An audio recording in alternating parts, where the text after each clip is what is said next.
Vamos ahora a hablar de las ecuaciones diferenciales de orden superior y entiéndase a una ecuación diferencial de orden superior como aquella ecuación diferencial en donde la derivada más alta que aparece es mayor que uno. Entonces, por ejemplo, partamos de pensar que tenemos esta estructura, la derivada más alta ha sido despejada y está igualada a una fórmula que depende de t explícitamente. Bueno, puede depender de t o no explícitamente, puede depender de y, de y', hasta la derivada m-1. Nuestro objetivo es estimar a la y en términos de esta estructura de ecuación diferencial en el intervalo a, b. Por ser una ecuación diferencial de orden m, tiene m condiciones iniciales. Entonces, las condiciones iniciales se darán en el extremo izquierdo en A, y sería y de A igual a alfa 1, y' de A igual a alfa 2, etc. Hasta y de m menos 1 evaluado en A igual a alfa m. Es importante pensar en esta estructura de la siguiente forma. Por ejemplo, si m fuera 3, entonces estaremos diciendo que la tercera derivada está igualada a una fórmula que depende de t o no explícitamente, de y o no explícitamente, de y' sí o no, y de y', pero nada más, ¿no? Ya no puede depender de y3 porque se supone que y3, tercera derivada, ya la despejé.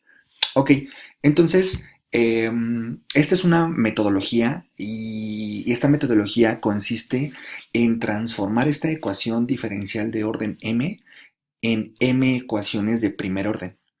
Entonces, como en videos anteriores, ya vimos cómo se resuelven sistemas de ecuaciones diferenciales de primer orden ocupando Runge-Kutta, pues entonces resulta ser que nuestro problema de resolver esta ecuación diferencial de orden m se puede transformar a un problema de resolver sistemas de ecuaciones diferenciales de primer orden y aplicar el método de Runge-Kutta, como lo hemos hecho en el ejemplo que voy a platicar a continuación.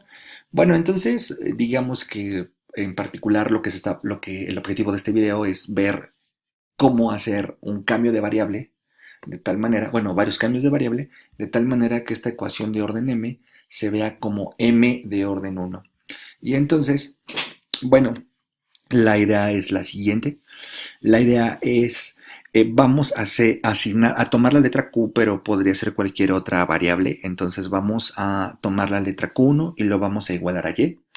Q2 y lo vamos a igualar a Y punto. Q3 y lo vamos a igualar a Y2 puntos. Y así sucesivamente hasta igualar QM hasta la derivada de ym menos 1. ¿De dónde sabes el valor de m? Pues de la ecuación diferencial original. Ok, posteriormente vamos a derivar cada una de estas funciones. Entonces, si derivamos q1 punto, derivamos de ambos lados, nos da y punto. Si derivamos q2 punto, nos da y2 puntos. Si derivamos q3 punto, nos da y3 puntos. Y así sucesivamente. Si derivamos qm punto nos da la derivada mésima porque esta es una derivada anterior, m-1. Ok, este sería como en pasos, ¿no? En el siguiente paso, sustituimos las variables de la derecha en términos de las variables que hemos cambiado previamente. Entonces, por ejemplo, Q1 punto es Y punto, pero Y punto es Q2, entonces ponemos Q2. Q2 punto es Y2 punto, pero Y2 puntos es Q3, entonces escribimos Q3. Q3 punto es Y3 punto, pero en esta secuencia Y3 puntos sería Q4, y así sucesivamente, hasta llegar al final. Entonces, cuando lleguemos al final, resulta ser que Qm punto es Ym, pero Ym lo tenemos aquí arriba. ¿Quién es en Ym? Pues resulta ser que Ym es f de t, y, pero y es q1, y', pero y' es q2, y', pero y' es q3, hasta ym-1, pero ym-1 es qm. Entonces, resulta ser que tengo una ecuación diferencial de primer orden, dos ecuaciones diferenciales de primer orden, tres ecuaciones diferenciales de primer orden, etcétera, hasta qm ecuaciones diferenciales de primer orden, ¿ok? Y se satisface que cada una de estas ecuaciones diferenciales está igualado a una función que depende solamente de de las variables, sin depender de derivadas, como lo hemos comentado en los videos de sistemas de ecuaciones. Ahora, las condiciones iniciales, pues necesito una condición inicial para cada incógnita. La condición inicial de Q1A se vuelve la condición inicial de Y, ¿no? La condición inicial de Q2, bueno, aquí se puede ver más fácil. La condición inicial de Q1 es la condición de Y. La condición inicial de Q2 es la de Y punto, la condición inicial de Q3 es la de Y2 puntos y así sucesivamente. Y entonces ya teniendo esta estructura, pues ejecuto mi algoritmo de sistemas de ecuaciones diferenciales. Entonces, ejemplo, tengo esta ecuación diferencial, que es una ecuación diferencial de segundo orden. Quiero estimar la solución de esta ecuación diferencial de segundo orden no lineal en el intervalo 0,20. Lo que tengo que hacer es bueno, me piden eso, me dicen que NSA 50, o sea, dividen 50 subintervalos al intervalo 0,20 para aplicar el método numérico. La condición inicial, como es de segundo orden, deben de ser 2. La condición inicial de Y0 es 2 y la de Y punto en 0 es 0. Pues estamos dando las condiciones iniciales en el extremo izquierdo. Y bueno, entonces, ¿cómo procedemos aplicando exactamente esta idea de cambio de variable? Entonces, pues lo primero que tengo que hacer es que esta ecuación diferencial está igualada a 0. Yo necesito ponerla en el formato en el formato que hemos platicado. ¿Cuál es el formato que hemos platicado? Pues he despejado la derivada más alta, ¿no? Entonces la derivada más alta es y 2 puntos, entonces la despejamos y eso nos da igual a menos y, esto pasa restando y esto pasa sumando y tenemos esta ecuación.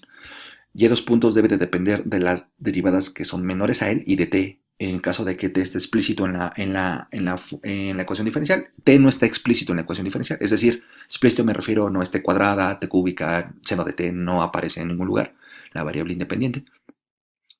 Ok, entonces pues lo que hacemos es el cambio de variable. Entonces como es de segundo orden, hacemos Q1 igual a Y, Q2 igual a Y punto. Solo necesito dos variables porque el sistema es de segundo orden. Eh, y obviamente se satisface esta estructura, ¿no? Cambio de variables desde y hasta la derivada m-1. Aquí está, que sería la primera derivada. ¿Ok? Derivamos, q1 punto es y punto, q2 punto es y 2 puntos. Aquí está, ¿no? He derivado. Sustituimos, estamos en el paso en verde. Q1 punto es y punto, pero y punto es q2. Lo escribimos.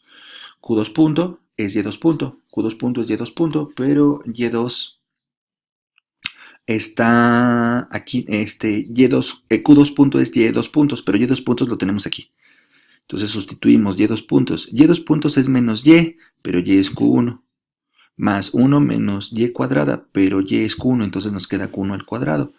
Por Y punto, pero Y punto es Q2. ¿Ok? Entonces ya tenemos un sistema de dos ecuaciones con dos incógnitas, donde sus condiciones iniciales, digamos que se traspasan en orden, ¿no? O se reescriben en orden. La condición inicial de Q1 es la de Y, sería 2. Y la condición inicial de Q2 sería 0, que es la de Y punto, por estas igualdades que tenemos aquí. Entonces, al ejecutar el programa de Runge-Kutta para sistemas de ecuaciones, pues resulta ser que esta es la solución, las estimaciones, estas son los tests, hemos dividido el intervalo 0,20 en 50 subintervalos, hemos calculado las alturas estimado las alturas en los extremos de la solución. La WI1 se refiere a la estimación de Q1 y WI2 se refiere a la estimación de Q2. Ok, entonces si graficamos estos puntos, aquí tenemos las gráficas para W1, WI1 y WI2. ¿Ok? Ahora, interpretando en términos del problema inicial,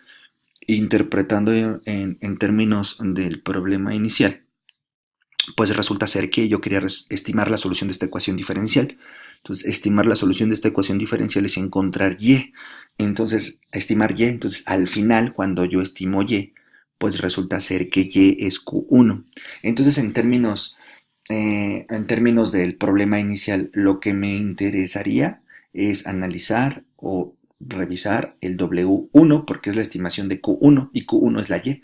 Aunque tengo la solución también de la Q2 es la derivada. Entonces, por un lado, esta sería una estimación de la solución de la ecuación diferencial y esta sería una estimación de la derivada de la solución de la ecuación diferencial. Bueno, entonces ahora voy a ejecutar el programa que resuelve esta parte. y el programa es precisamente el que hemos mencionado en el video anterior. Entonces lo que tengo que hacer es escribir la función que representa escribir la función que es una matriz que representa en cada fila cada una de las funciones a las cuales está igualada cada ecuación diferencial. Entonces, por ejemplo, aquí tenemos que la primera ecuación diferencial está igualado a Q2, la segunda a menos Q1 más 1 menos Q1 al cuadrado por Q2. En términos de mi programa, utilizo la variable x, entonces la primera ecuación está igualada a Q2, entonces es x2. La segunda ecuación la segunda ecuación diferencial está igualada a menos Q1, aquí pongo menos x1, más 1 menos Q1 al cuadrado por Q2, ¿ok? Entonces, esto es lo que debo de modificar cada vez que ejecute mi programa, ¿ok? Entonces, qdif, etcétera. Entonces el intervalo de interés es de 0 a 20. Las condiciones iniciales es 2 y 0 en el orden, Q1, Q2 las introduzco como vector fila. Quiero subdividir en 50 subintervalos al intervalo 0 a 20. No tengo la solución analítica y quiero que también ejecutar la rutina de MATLAB que hace el método numérico para esta estructura. ¿Okay? Entonces en ese caso aquí tengo las estimaciones. Las estimaciones, serían los T's, estos serían los W1 y los W2. Estos W1 estiman a Q1 y estos W2 estiman a Q2. Esta es la gráfica de Q1 y esta es la gráfica de Q2. Los puntos en azul son estas estimaciones y en rojo es la unión de las estimaciones elaboradas por la rutina de MATLAB, pero en lugar de escribirlos como las estimaciones, he unido los puntos con segmentos de línea recta para que emulen la continuidad de la solución. Bueno, entonces, esto sería todo para este video.